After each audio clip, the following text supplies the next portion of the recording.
Práve vystupujeme na Herodion.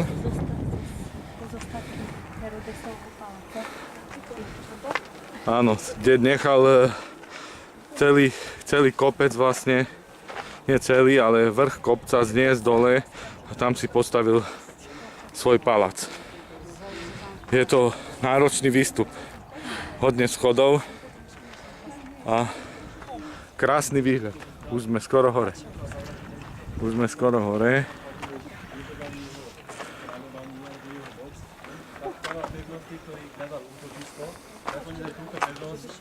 Kde Jozef Flavius umiestňuje aj jeho pochovanie a hrob. Až do 3 roky dozadu sa stále tvrdilo, že teda Jozef Flavius hovorí tak zhruba zo široka, ale naozaj mal pravdu ten človek, lebo pred niekoľkými rokmi sa našiel aj Herodesov hrob, nielen hrob jeho rodiny. Táto pevnosť bola postavená na typický herodesovský štýl, to znamená ako obranná pevnosť. Dvojitý múr, všimnite si tu na, ktorý nechal vystavať potom, ako odstránil vrchnú časť vrchu.